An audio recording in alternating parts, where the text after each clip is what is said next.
Dan tiba-tiba ada dua suara dari atas minta tolong tuh. Tolong, tolong, tolong.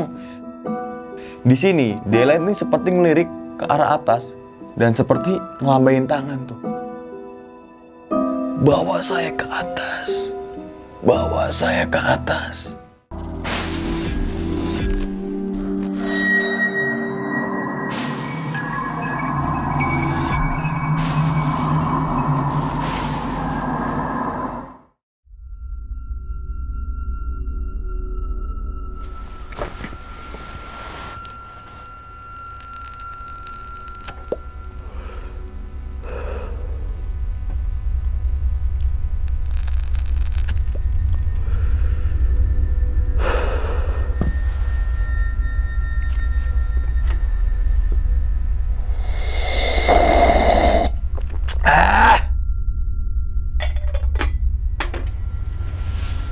Assalamualaikum warahmatullahi wabarakatuh. Kembali lagi bersama gue Sumar Adi Wijaya atau biasa dipanggil Umang dalam segmen Kisah Mistis Pendaki. Keberadaan gunung dan hutan memang terkenal akan mistis dan horor. Oleh karena itu tidak aneh banyak kesaksian para penjelajah maupun pendaki gunung memiliki kisah horor di setiap perjalanannya. Gunung Gede berada dalam ruang lingkup Taman Nasional Gunung Gede Pangrango yang merupakan salah satu dari 5 taman nasional yang pertama kali diumumkan di Indonesia pada tahun 1980. Gunung ini berada di 2 wilayah kabupaten yaitu Kabupaten Cianjur dan juga Sukabumi. Alun-alun Surya Kencana dipercayai sebagai kediaman Raden Haji Surya Kencana dan terdapat kerajaan gaib. Pangeran Surya Kencana menyimpan hartanya dalam sebuah gua lawa atau gua walet yang berada di sekitar air terjun Ciberem. Gua tersebut dijaga oleh Mbah Dalem Cikundul, tepat berada di tengah-tengah air terjun Ciberem ini terdapat sebuah batu besar yang konon adalah perwujudan seorang pertapa sakti yang karena bertapa sangat lama dan tekun sehingga berubah menjadi batu. Sebelum gue memasuki ke ceritanya, sekali lagi nih, gue nggak bosen-bosennya ngingetin teman-teman semua. Outfit yang gue pakai ini adalah produk dari Hoodieku.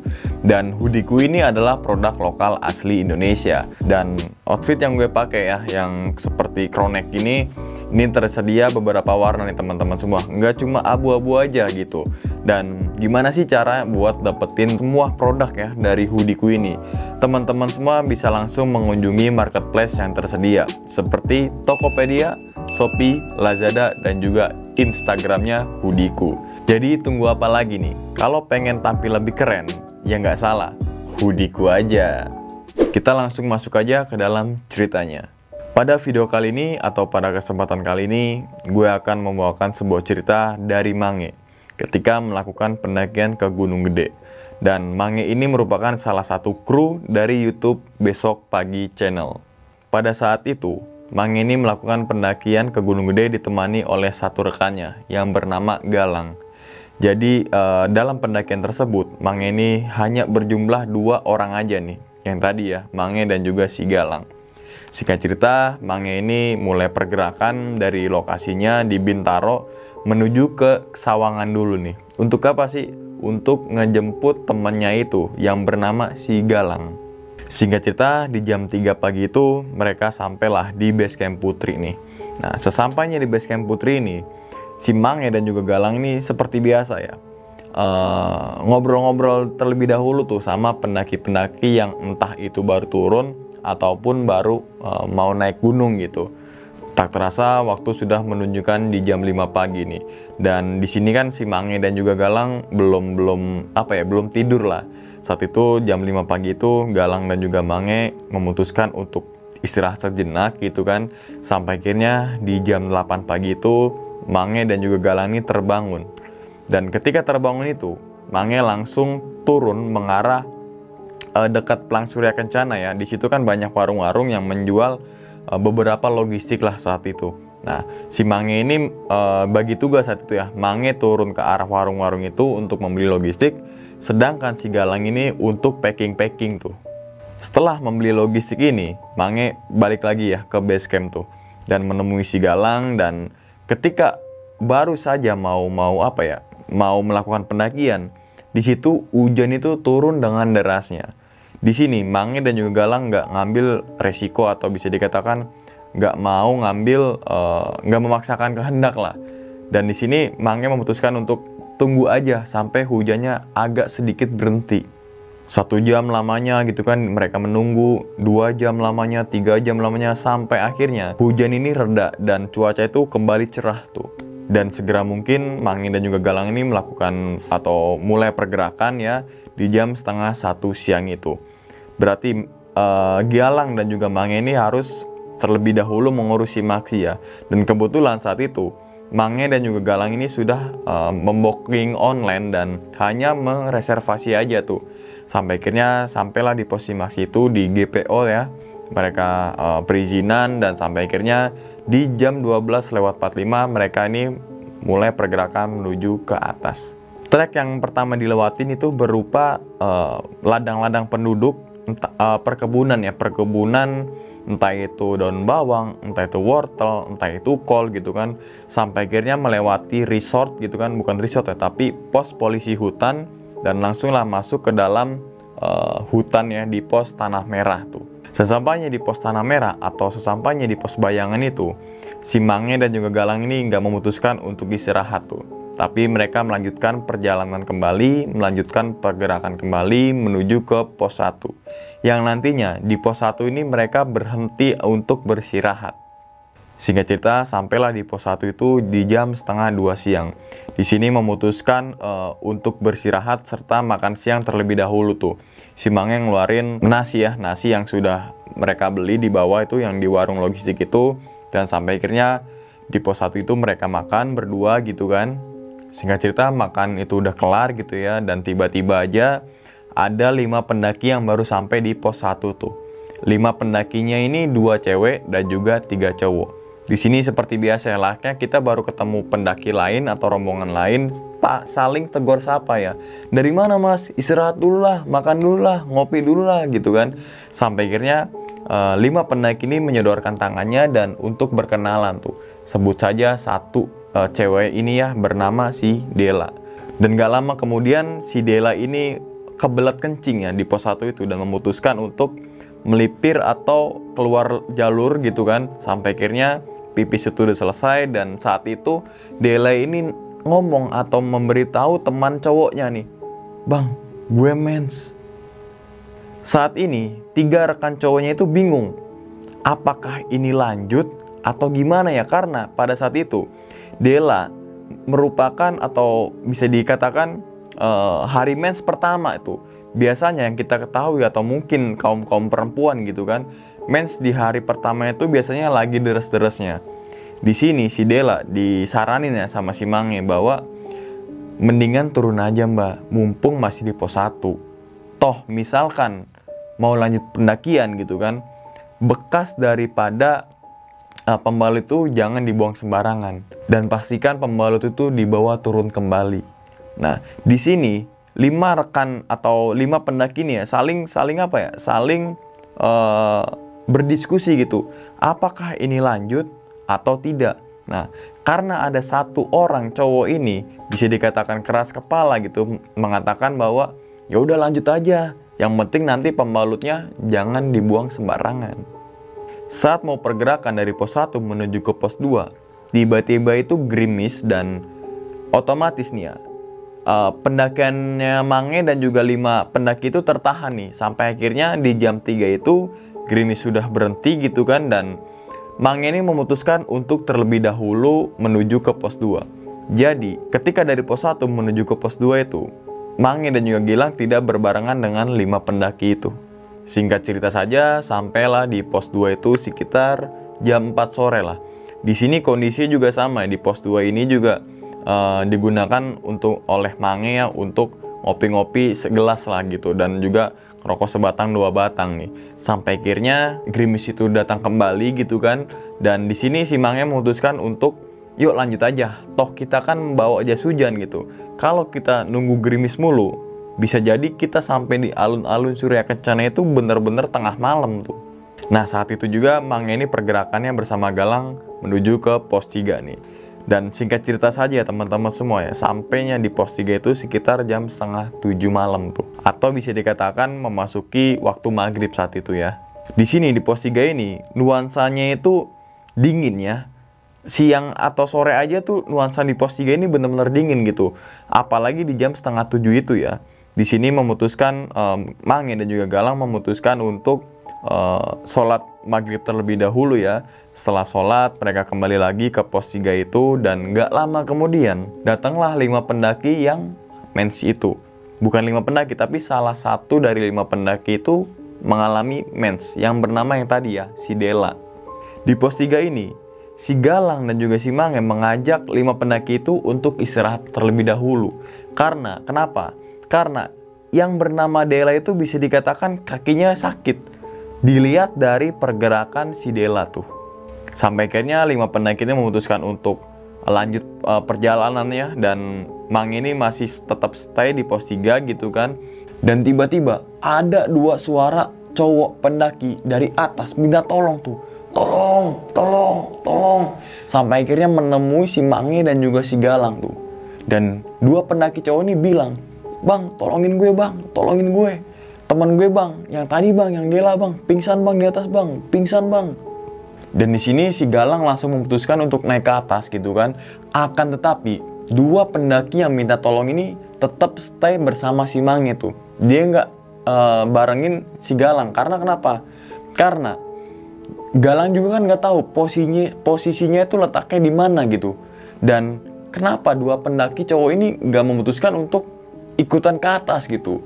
Sampai akhirnya sekitar 30 menit lagi ya, si Galang itu turun kembali gitu kan, nyamperin si Mange itu, bahwasanya bilang ya ke si Mange, "Bang, nggak beres bang, nggak beres."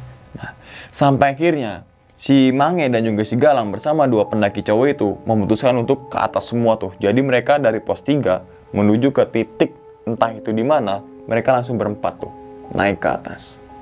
Dan ketika sampai di titik itu ya, ternyata yang bernama Dela itu, yang cewek yang mengalami menstruasi di hari pertama, kondisinya itu pingsan dan mukanya itu pucat dan badannya tuh gak bisa digerakin tuh. Di sini si Mange langsung menolong si Dela itu ya, dan sambil kepalanya si Dela tuh di pahanya si Mange, sambil tepak-tepak tuh pipinya tuh, sambil bilang ya atau ngomong nyebut nama si Dela ya, "Del, bangun Del, bangun Del." Gak lama kemudian Dela ini terbangun dan dia melihat ke arah kanan.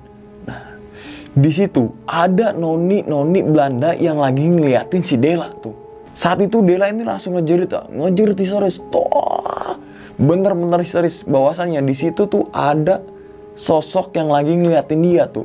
Dan di sini si Mange coba menguasai suasana ya, bahwasanya nggak ada apa-apa kok, nggak ada apa-apa. Di situ nggak ada apa-apa, di situ cuma ada pohon gitu kan. Sampai akhirnya si Dela ini duduk lemas, akan tetapi kondisi duduk Dela ini nggak menghadap ke arah pohon itu, tapi di belakangin sama si Mange tuh. Digeser lah bahasanya gitu ya. Sampai akhirnya pohon yang katanya si Dela ini ada noni Belanda itu berada tepat di belakang si Dela. Singkat cerita ya, ketika Dela ini sudah agak siuman gitu ya, sudah bisa diajak komunikasi gitu kan, sudah tidak histeris lagi, Mange bersama Galang ini memutuskan untuk tidak melanjutkan perjalanan aja nih. Kita memutuskan bermalam aja. Dan kebetulan gak jauh dari titik lokasi si Dela ini pingsan, atau bisa dikatakan mungkin kesurupan, itu ada lokasi tanah datar sekitar 3 tenda di sebelah kiri itu. Dan di situ si Mange coba menginstruksi ya 5 rekannya ini, bukan 5 rekannya tapi 5 pendakinya ini ya, yang temannya si Dela. "Yuk bang, kita mendingan ngecamp aja di bawah bang. Ini udah tengah malam banget, ini udah jam 9 malam gitu." Sampai akhirnya 5 pendaki ini atau rombongan lain ini mengiyakan, dan ransel si Dela ini dibawa oleh si Galang tuh. Galang langsung duluan membuka tenda, dan ketika saat itu Galang teriak ya ke si Mange gitu kan, "Bang, tenda udah jadi." Sampai akhirnya si Mange ini mencoba menuntun si Dela ya, dan ternyata Dela ini nggak bisa jalan sama sekali. Dan alhasil si Dela ini digendong saat itu juga sama si Mange. Akan tetapi ketika mau digendong, ketika Mange itu mau berdiri, itu berat badan Dela bener-bener bisa dikatakan berat. Padahal berat badan Dela bisa dikatakan nggak terlalu gendut lah. Mungkin kalau untuk range kilonya mungkin hanya di 40 kilo. Jadi nggak mungkin gitu. Kok bisa cewek dengan postur tubuh yang nggak gendut, tapi ketika digendong sama si Mange itu bener-bener gendut. Bener-bener berat gitu kan. Dan seperti ada dua orang lagi tuh yang lagi ngelentonin si Mange tuh. Sampai akhirnya Mange ini teriak lagi dan memutuskan, "Lang, lo naik lagi Lang, bantuin gue Lang." Sampai akhirnya Galang ini sekitar 5 menit ya, sampailah di titik lokasi Mange itu. Dan si Dela itu digandeng kanan kiri oleh Mange dan juga si Galang. Dan 3 rekan cowoknya ini, dia nggak nyamperin lagi tuh. Dia malah tidur-tiduran di tenda itu. Singkat cerita, sampailah di tenda nih. Si Dela ini dibawa ke dalam tenda bersama yang satu ceweknya ya, rekannya ceweknya, dan 3 pendaki cowoknya itu ya, atau rekan si Dela ini ikutan juga tapi di beda tenda tuh ya. Jadi kondisi daripada saat itu ada 3 tenda, yang tadi ya 2 cewek, 3 cowok, dan juga si Mange. Nah, ketika saat itu, karena Mange bisa dikatakan punya sedikit ilmu ya akan hipotermia, dia menganalisa tuh bahwasanya si Dela ini mengalami hipotermia. Langsung lah si Mange ini mengambil sebuah emergency blanket ya dari tas kecilnya dan langsung membungkus Bella itu tuh. Dibungkus sama si Mange gitu kan, dan langsung diselimuti oleh sleeping bag 2 double, dan selang 10 menit Dela ini tersadar dan bisa diajak komunikasi lagi gitu. Singkat cerita, malam itu nggak terjadi apa-apa ya teman-teman semua ya, sampai akhirnya menunjukkan di jam 8 pagi, dan di sini terdapat sebuah cekcok nih. Karena kenapa? Karena 3 temannya si Dela yang cowok itu yang memutuskan untuk tetap maksain ke arah puncak tuh. Di sini temen si Dela yang si cewek ini ya, jangan ke puncak. Nih Dela nih, ini nyawa nih, lo malah mementingin egois lo. Di sini Mange dan juga Galang nggak bisa apa-apa ya, dalam artian untuk mencoba terlibat dalam obrolan mereka tuh, karena ya Mange sama Galang itu siapa gitu kan. Dan sampai akhirnya 3 cowok pendaki itu ya bilang ke si Mange tuh bahwa, "Bang, nitip temen gue ya." Dengan gampangnya dia nitipin temennya yang lagi sakit sama orang yang baru kenal di pos 1 itu. Singkat cerita, 3 rekan cowok ini memutuskan untuk naik ke atas ya. Dan ketika 3 cowok pendaki ini mulai pergerakan ke atas, si Dela ini diajak komunikasi sama si Mange dan juga sama si Galang nih. Bahwasanya semalam tuh kenapa? Kok pingsan gitu? Ya, si Dela ini beranggapan bahwa, "Iya bang, tadi gue kayak digelendotin dan kayak nona atau noni Belanda tuh ngintilin gue mulu gitu." Di sini si Galang dan juga Mange mungkin ini adalah dari menstruasi itu sendiri. Dan pada saat itu ya, Mange dan juga Galang langsung mengekip pembicaraan saat itu dan tidak meneruskan pembicaraan itu tuh, atau tidak meneruskan obrolan pada saat itu. Dan langsunglah si Mange dan juga Galang membuat sarapan untuk si Dela dan satu temannya cewek ini, dan kondisinya itu kondusif. Si Dela ini bisa dikatakan tidak mengalami kejanggalan atau bisa dikatakan tidak terjadi di luar batas nalar gitu. Sampai akhirnya di jam 3 sore itu 3 rekan yang cowok ini baru datang lagi ya dengan ekspresi yang gembira gitu kan, sambil tukar-tukaran foto saat itu juga. Dan di sini Mange dan juga Galang mulai gondok tuh teman-teman semua. Karena kok bisa gitu? Temen yang sakit malah dia memutuskan untuk naik ke atas. Sampai akhirnya di jam 4 sore ini mereka memutuskan untuk pergerakan ke arah pos 1 tuh, atau bisa dikatakan pergerakan menuju ke bawah ya, ke base camp GPO itu ya. Singkat cerita, pos 3 itu terlewati ya, pos 2 juga terlewati, sampai akhirnya memasuki di pos 1 itu sudah memasuki waktu maghrib. Baru saja duduk nih ya, si Dela ini baru saja duduk di pos 1. Tiba-tiba Dela ini kesurupan, dan kesurupannya itu bisa dikatakan dia tuh ngomong, "Bawa saya ke atas, bawa saya ke atas." Di sini Mange dan juga Galang seperti benar-benar ketakutan tuh. Mungkin ini adalah benar-benar penyebabnya itu adalah si menstruasi itu sendiri. Dan ketika saat itu diajak komunikasi sama si Mange dan juga Galang, diajak ke atas kemana gitu kan, tiba-tiba Dela ini jatuh pingsan. Bruk. dan tidak tersadarkan diri.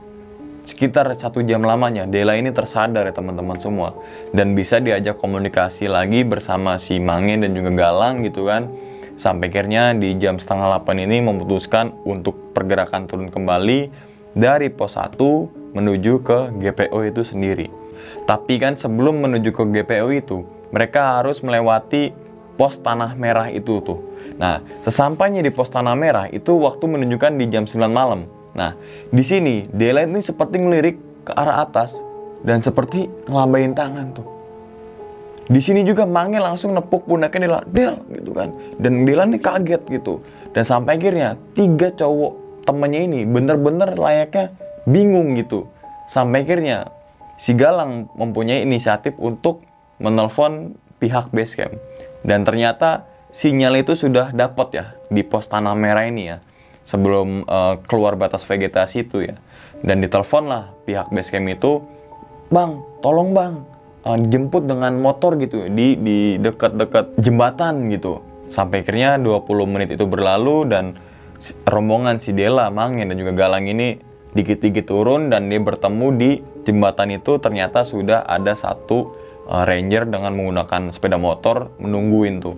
Nah, di sini si Dela ini langsung diangkut oleh motor itu ya menuju ke pos GPO tuh.